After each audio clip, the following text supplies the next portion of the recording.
Hello and welcome to the 8th episode of Stories from the Black Kitchen.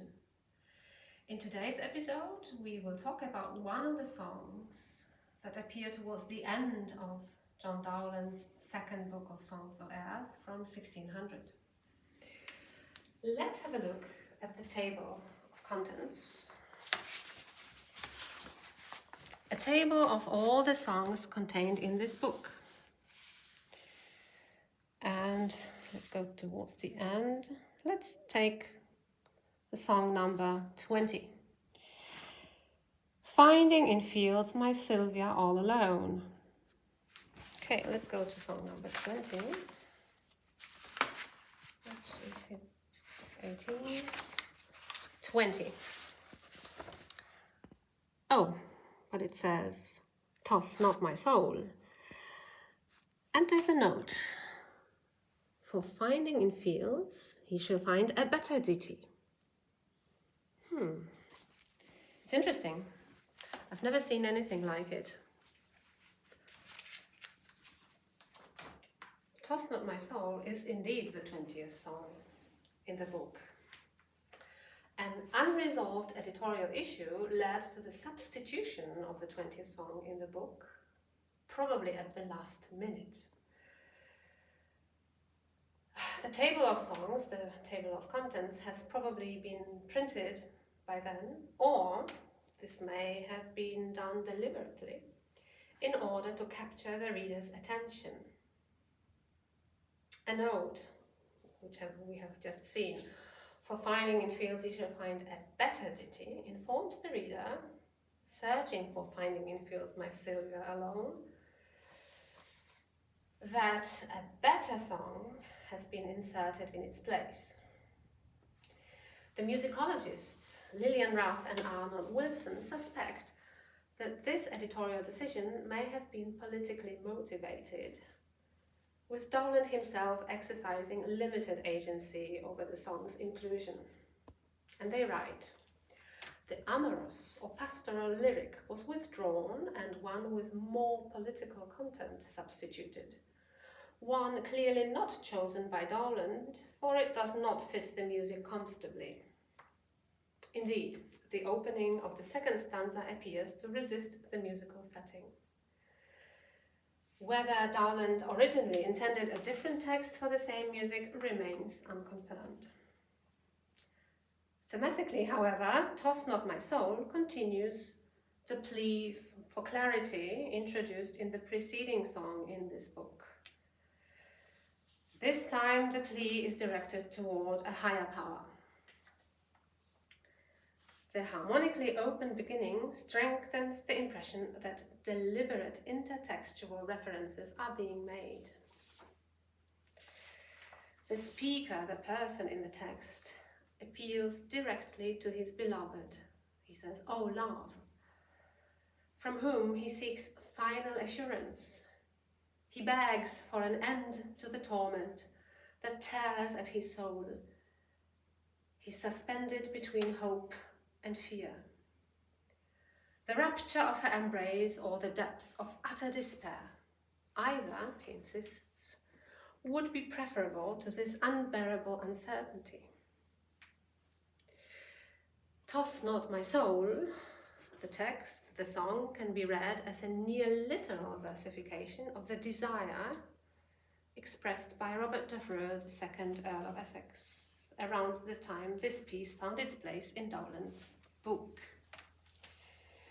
As such, it complements and continues the dramaturgical arc of the whole collection. The lyrical subject, having presented a state of apparent powerlessness and fearing the worst, insists in this song upon a decision being made. Readers and performers who approach the songs in sequence will discern an increasing urgency and intensification of crisis towards the end of the book. Whether he is to be cast off or elevated, the person demands an end to uncertainty. The political resonance of the song becomes unmistakable when viewed in the context of Queen Elizabeth's months-long indecision over how to deal with Essex upon his return from Ireland in 1599. After several months of imprisonment, during which he repeatedly tried, without success, to reach the Queen, he was put on trial on the 5th of June 1600. The second book of songs, or Ayres, was published on the 1st of June 1600. There's no coincidence. Essex's confinement, described repeatedly in terms of emotional vacillation, was closely followed by the court and the broader informed public. For those attuned to this political discourse, it would have been difficult not to interpret Tosse Not My Soule as a commentary on the unfolding drama. Roland White, the secretary of Robert Sidney, reporting regularly to his master, who was then in the Netherlands, documented Essex's precarious fate in exacting detail. He writes in one of the letters that the lords have been every day this week at court one part of the day, where one day he should have liberty, the next proved not so. What Her Majesty will please to resolve will shortly be seen, but he stands to have his liberty by the like warrant he was committed. And then in another letter, all the lords are in this matter his friends, for all speak for him, and a great hope is conceived that Her Majesty will be pleased to pardon him and set him at liberty. And from another day, this day all the lords were at court by Her Majesty's command, all hoping that my Lord of Essex should have been put at liberty, but they are all returned and nothing done, Her Majesty putting it off till Saturday. And when it is her pleasure, she will give him liberty, but desires she is to have him called to public question. And then in a later letter, he writes, I would fain write to your lordship, but know not what to write touching the Earl of Essex. Some say he shall to the Tower, some others to his house. It is given out, he cannot live. The world do pray that God may move Her Majesty's heart to pity him. The world now attend what shall become of him.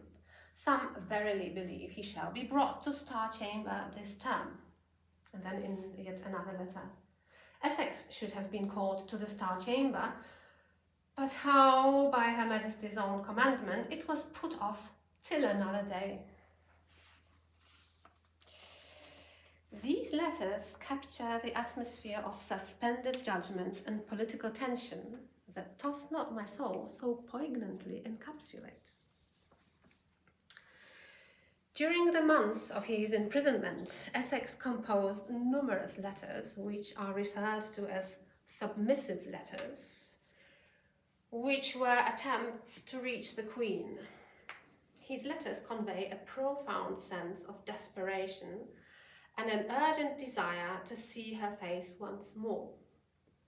Expressions of remorse, self-perception as a broken man, submission and pleas for mercy transcend mere courtly convention.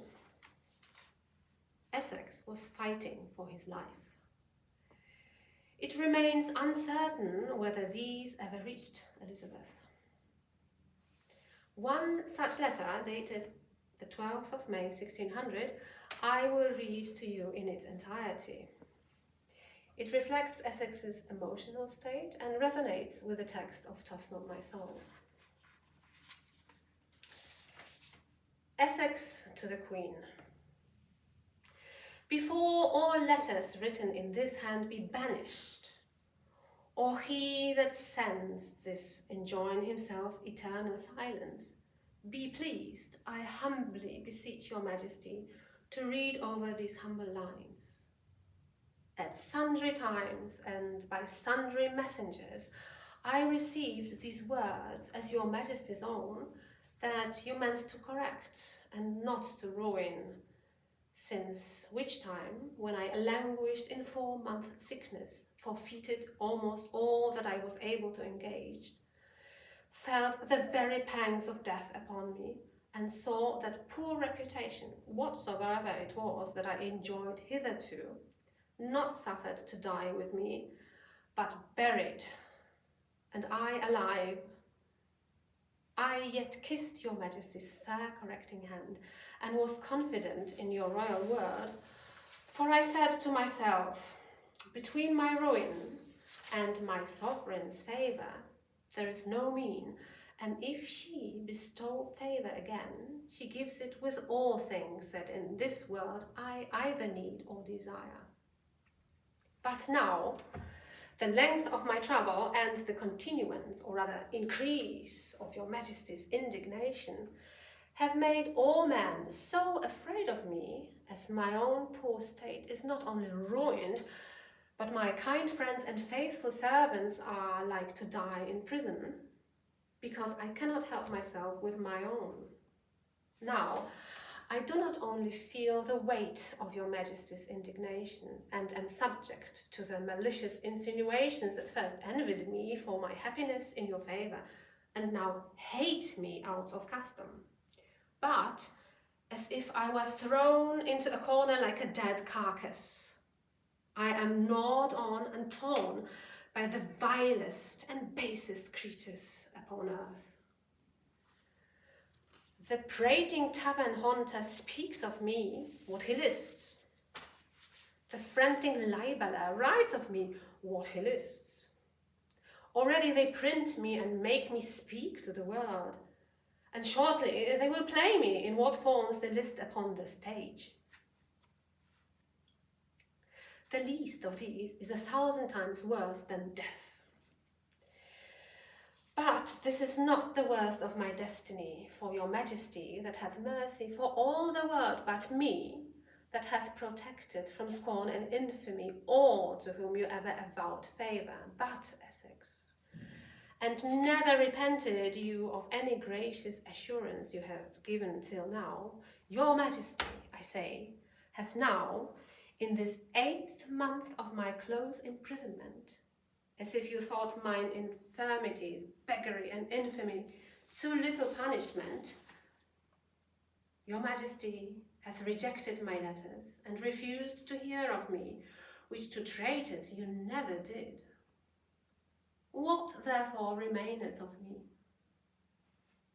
Only this, to beseech your Majesty on the knees of my heart, to conclude my punishment, my misery and my life altogether, that I may go to my Saviour, who hath paid himself a ransom for me, and whom, methinks, I still hear calling me out of this unkind world, in which I have lived too long, and ever thought myself too happy. From your Majesty's humblest vassal, the 12th of May, 1600, Essex.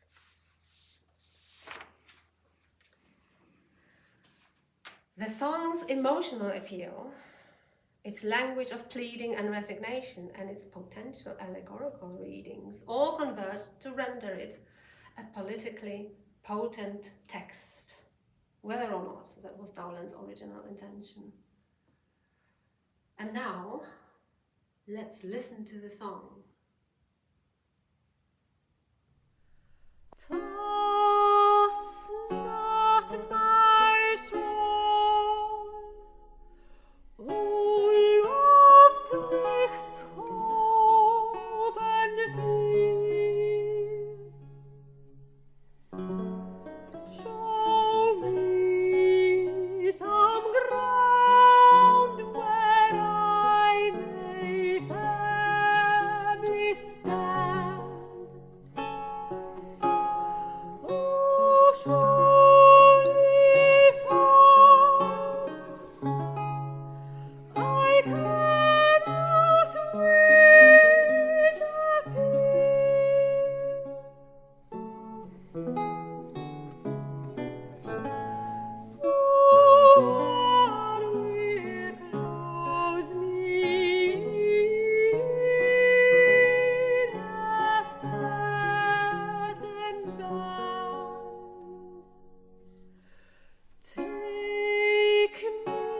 mir